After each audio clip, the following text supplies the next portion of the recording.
کا جو اس نے گستاخی کی نبی پاک صلی اللہ علیہ وآلہ وسلم کی شان میں، ان کا کارٹون بنایا اور تو مینشن کیا کیا ہوا ہے کہ محمد گوز ٹو پارلیمنٹ. یہی اس کی کمپین ہے، یہ جس کمپین پہ کام کر رہے ہیں. حیران ہوتا ہوں تمام مسلمانوں پہ جو اپنی مستی میں کھوئے ہوئے ہیں. حیران ہوتا ہوں اپنے مسلمان بھائیوں پہ کہ ہمیں فیفا ورلڈ کپ نظر آ رہا ہے، ہمیں تمام دنیا کی رنگینیاں نظر آ رہی ہیں. سوشل میڈیا پہ بیٹھ کے اس جیسے بدبخت اور اس جیسے گھٹیا اور بے غیرت انسان نبی پاک صلی اللہ علیہ وآلہ وسلم کی شان میں کھلم کھلا گستاخی کر رہے ہیں. نہ فیس بک والوں کو نظر آ رہا، نہ سوشل میڈیا پہ بیٹھے ہوئے چیمپئنس کو نظر آ رہا ہے. میں آپ سب سے یہی گزارش کرنا چاہتا ہوں کہ اس پیج کو رپورٹ کریں، اس پیج کو جا کے رپورٹ کریں، کیونکہ میں نے آپ کو وہ پیج جو ہے اس کا لنک دکھا دیا ہے. یہ پیج ہے جی، اس پیج پہ جائیں، اس کو رپورٹ کریں، فیس بک کو رپورٹ کریں اس پیج کے بارے میں. اس پیج کو رپورٹ کر کے ہم اپنا ایک طرح کا تو ہم اپنا کام کریں کہ ہم نے اس پیج کو رپورٹ کیا اور اس کو بند کرنے کی کوشش کی. دوسری چیز، سوشل میڈیا پہ اپنی آواز اٹھائیں، سوشل میڈیا پہ اپنا پیغام ریکارڈ کریں، سوشل میڈیا پہ اپنی بات رکھیں. کیونکہ یہ شاید بھول چکے ہیں کہ ہم میں غازی علم الدین والا جذبہ نہیں رہا. یہ بھول چکے ہیں کہ عامر چیمہ شہید ہم پاکستان کا بیٹا ہی تھا، ہمارے پاکستان کا ہی بیٹا تھا جس نے ڈنمارک میں بیٹھ کے ایک گستاخ رسول کو جہنم میں واصل کیا. یہ شاید یہ بھول چکے ہیں کہ اگر یہ ممتاز قادری کو تختہ دار پہ چڑھا دیں گے تو ہمارے دلوں سے جذبہ ایمانی کو ختم کر لیں گے. یہ شاید یہ بھول چکے ہیں کہ پاکستان کے بیٹے، عالم اسلام کے بیٹے گستاخوں کے گلے کاٹنا بھی جانتے ہیں، گستاخوں کی زبانیں کھینچنا بھی جانتے ہیں اور گستاخوں کی آنکھوں کو نوچنا بھی جانتے ہیں. آج ہم سب کو اپنا اپنا کردار ادا کرنے کی ضرورت ہے، ہم سب کو اپنی آواز بلند کرنے کی ضرورت ہے.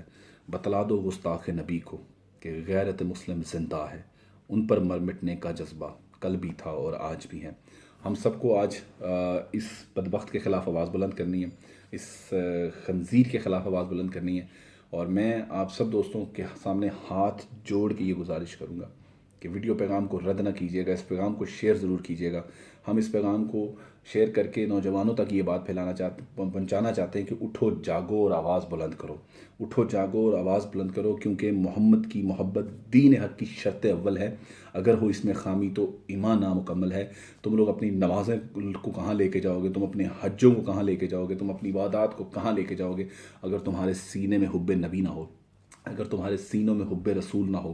نبی پاک صلی اللہ علیہ وآلہ وسلم کے گستاخ کے بارے میں تو یہ حکم ہے کہ وہ حرم کعبہ کے غلاف میں بھی چھپا ہوا ہو تو اس کو وہاں سے نکال کے اسی وقت قتل کرو، کیونکہ گستاخ رسول اس روح زمین پر زندہ رہنے کا حق نہیں رکھتا. دوسرا سوال میرے میڈیا سے بھی ہے کہ میرا جو آج پاکستان کا میڈیا اور مسلم امہ کے لیڈرز اور مسلم امہ کے حکمران کہاں خاموش بیٹھے ہیں، ہمارا میڈیا کیوں خاموش بیٹھا ہے، اور وہ جو سیکولرز اور لبرلز اور موم بتیاں اٹھا کے نکلنے والی آنٹیاں کہاں بیٹھی ہیں جنہیں انسانیت انسانیت انسانیت کا رونا جو ہے نا، رونا روتے ہوئے وہ تھکتی نہیں ہے، جنہیں انسانیت انسانیت انسانیت کا رونا روتے ہوئے جو ہے تھکاوٹ کا احساس نہیں ہوتا. آج ان کی انسانیت کہاں گئی؟ آج ان کے اندر کا انسانیت کا جو درد ہے وہ کہاں گیا؟ جب نبی کی شان میں گستاخی ہوئی تمہاری انسانیت کیوں نہ جاگی؟ تمہاری انسانیت تب جاگتی ہے جب آسیہ مسیح کو اٹھا کے جیل میں ڈالا جاتا ہے اور اس کو سزائے موت دی جا رہی ہو تو تمہاری انسانیت تب جاگتی ہے.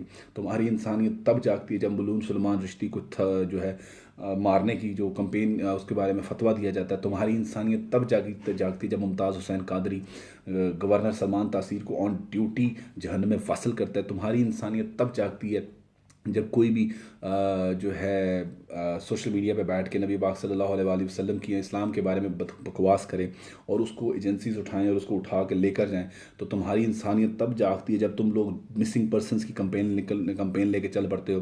آج تمہاری انسانیت کہاں گئی؟ آج تمہارے نبی کی شان میں بکواس کی گئی، آج تمہارے نبی کی شان میں کارٹون بنانے کی کمپین کا آغاز کیا گیا. آج تمہاری غیرت کیوں نہ جاگی؟ الحمدللہ فخر ہے، سنی ہوں، فخر ہے کہ نبی کا غلام ہوں، فخر ہے کہ گستاخ نبی کو جواب دینے کی پہل کر رہا ہوں. اللہ تعالیٰ میرے اس اللہ تعالیٰ مجھ گناہ گار کو معاف کرے. بہت گناہ گار ہیں، بہت خطا کار ہیں، بہت سیاکار ہیں، لیکن نبی پاک صلی اللہ علیہ وآلہ وسلم کی شان کی گستاخی کی شان میں کی جانے والی گستاخی کی کبھی نہ معافی دیں گے، نہ معاف کریں گے اور نہ ہی ان کے لیے نرم گوشہ رکھیں گے.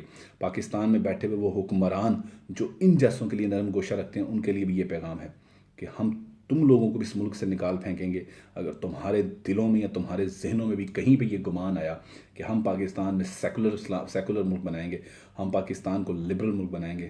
آپ سب کے نام یہ پیغام کہ سیکولر اسٹیٹ کبھی بھی پاکستان کو ہم نہیں بننے دیں گے.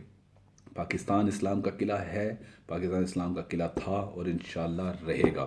یہی میرا آج کا پیغام، یہی میری آج کی بات آپ سب دوستوں کے نام۔ اس پیغام کو ضرور شیئر کیجئے، اس پیغام کو ضرور وائرل کیجئے تاکہ ہم گستاخ رسول کو یہ بتا سکیں کہ تم نبی کی شان میں گستاخی کر کے کیا سمجھتے ہو کہ ہمیں پتہ نہیں چلے گا، تم ہمارے نبی کی شان میں بکواس کرو اور تمہیں جواب دینے کے لیے ہم میدان میں نہیں نکلیں گے۔ اپنا اپنا کام، اپنے اپنے حصے کی شمع جلائیں، اس پیغام کو ضرور شیئر کریں اور انشاءاللہ تعالیٰ اس کی بھرپور کمپین ہم چلائیں گے۔ پاکستان یوتھ اسمبلی کے پلیٹ فارم سے اس بدبخت کو جواب دینے کے لیے انشاءاللہ تعالیٰ ہمارے تمام یوتھ ایکٹیوسٹ جو ہیں میدان میں ہیں۔ آج میں تمام یوتھ ایکٹیوسٹ کو بھی کہوں گا، جتنے پاکستان کے یوتھ ایکٹیوسٹ ہیں میدان میں نکلیں، جواب دیں، اس کو جواب دیں اور پاکستان میں اس کے خلاف ان نیدرلینڈ کے جو ہمارے اس وقت سفیر ہیں ان کو بلایا جائے، ان کو بلا کے ریکارڈ اپنا احتجاج کرایا جائے اور ان کو اس ملک سے بھی نکالا جائے۔ جس ملک کی اسمبلی میں میرے نبی کی شان میں گستاخی کی جا رہی ہو، اس ملک کے سفیر کو بھی اس ملک میں رہنے کا حق نہیں ہے۔ پاکستان کے تمام نوجوانوں کے نام میرا یہی پیغام تھا۔ پیغام لمبا ضرور ہے لیکن سنیے گا ضرور، شیئر ضرور کیجیے گا۔ پاکستان زندہ باد، پاکستان پائندہ باد، لبیک لبیک لبیک یا رسول اللہ۔